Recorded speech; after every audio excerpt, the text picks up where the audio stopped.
Samahan niyo ko guys at titingnan natin yung mga alaga naming kambing. Yan guys, mga alpas lang yun guys. Mayroon ng mga anak yan. Alpasan lang yan sila. Yan, yung sa dulo niyan may bakod yan kaya hindi sila makalabas. Tingnan natin yung iba guys. Marami ito sila. Nandito lang yung iba sinisilong. Puntahan natin guys yung mga kasamahan. Samahan nyo ako mag-ikot sa munting pastulan ng kambing.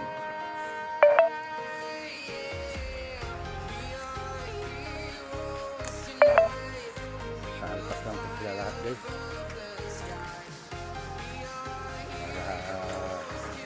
Marami naman sila makakain sa itong kubo na ito guys.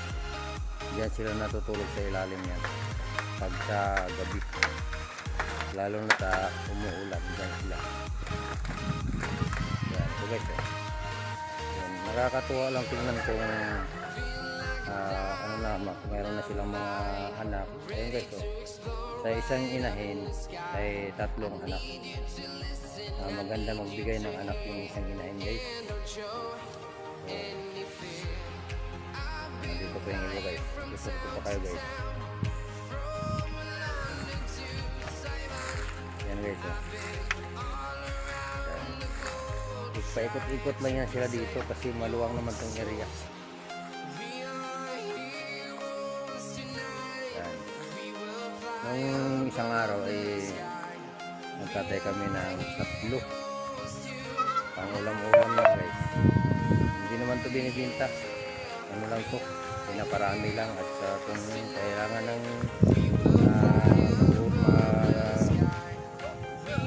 magkatay yan guys, marami na sila. Mabilis kasi dumami dahil ano, sa isang inahin ay nagbibigay ng 3 anak. Ayan guys, ano pa lang yan, mga 2 linggo yung mga anak na yan. 2 linggo pa lang yan.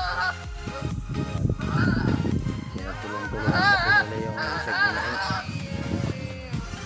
Nandito po yung iba guys, ay ikotin natin. Nagkakalat-kalat lang yan sila guys.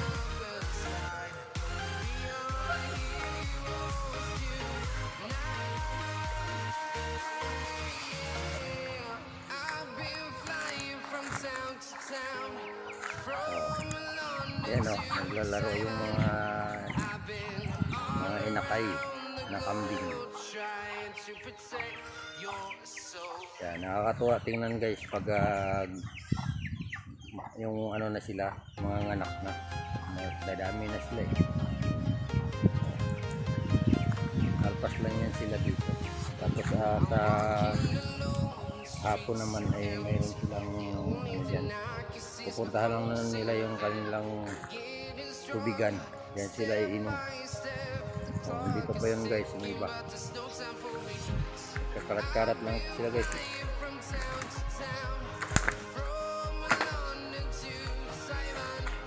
Hindi sila makaalpas dito dahil yung paikot nito ay may mayroong mataas na bakod.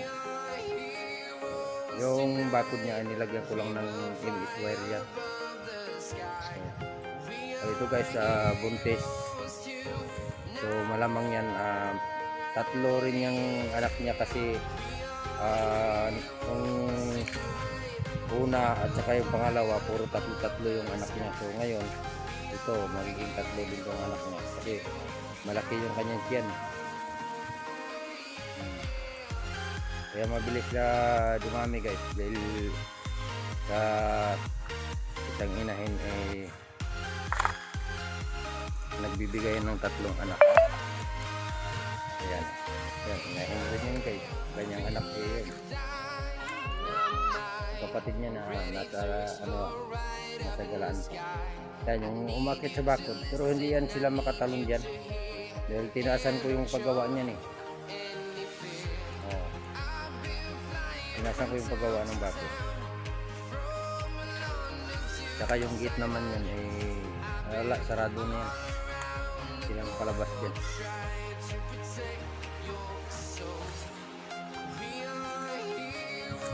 Oh, yan guys oh.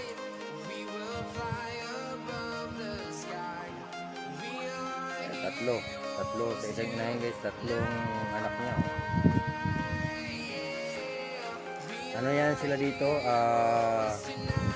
10 inahin. 10 inahin sila dito guys. So hindi lang sila nagkasabay-sabay pagpanganak. Yan, ano pa lang to, mahigit sa linggo. Ito naman kanina ay 2 linggo mahigit yun. Ito magkasabay ito sila guys.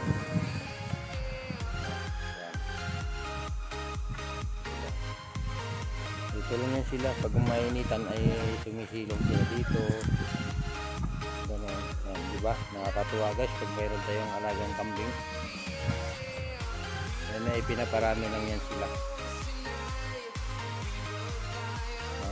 Samot-sari yung mga alaga namin dito, mayroong mga manok, maka-alpas lang yan sila. Kasi hindi naman sila lumalayo, talagang nagpaikot-ikot lang sila dito sa areang ito.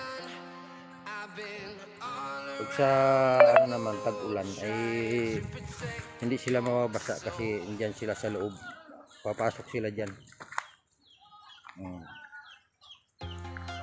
Kami mga kubo dito para papasukan nila ang loob.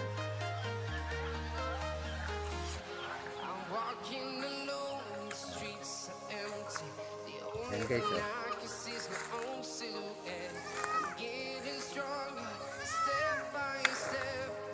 Yan, dati kasi dito meron ding baboy dito alaga, ang kaso nga lang medyo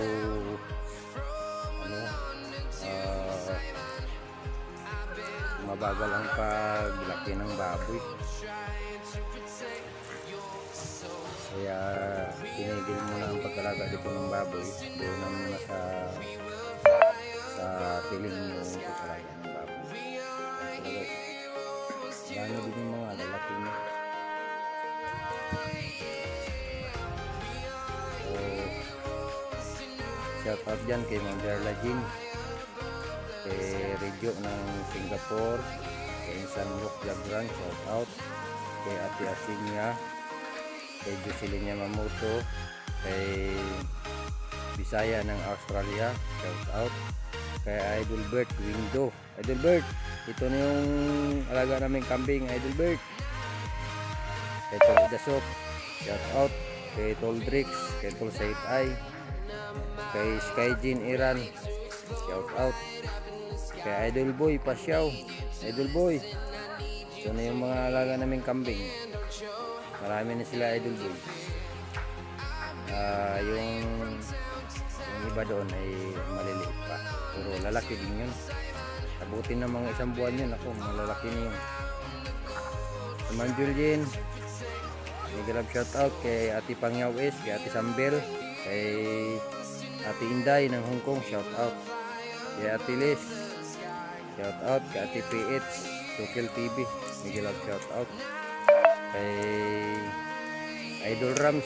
Idol Rams, ito yun na yung alaga namin kambing dito. Mga alpas lang po sila. Kasi maluwang naman tong area guys. Hanggang doon sa sila. May bakod dyan mahaba, kaya hindi sila makalabas. Paikot-ikot lang yan sila dito.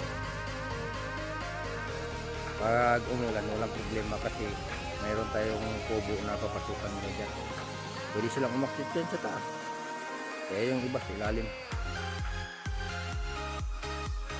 Yung iba nandito. Dito yung iba sa may kubo-kubo. Kung mayroon pang dito,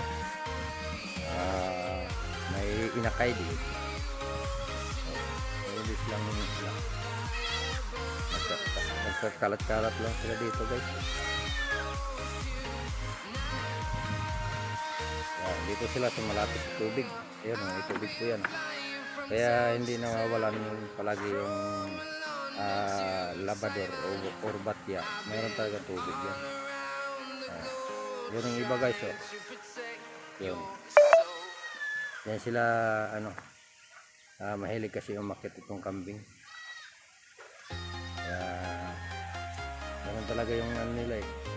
Yung hobby nila yan na aakyat. Akyat baba.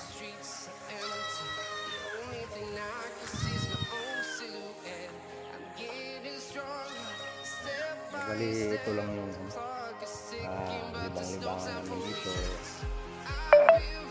Tinginan sila kung mayroong mga anak, so kailangan mo rin silang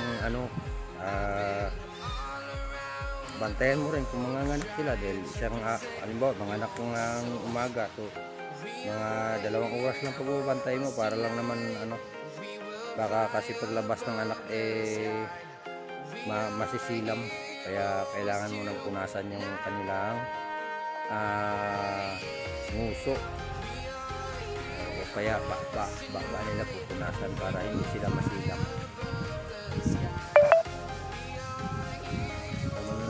Naman dito guys.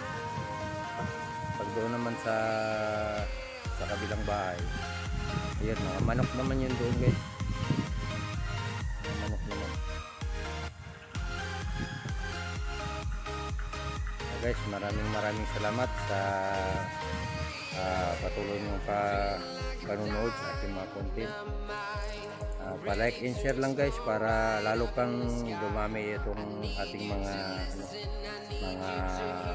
viewers. So, hanggang dito na lang tayo guys. Maraming salamat. Bye bye.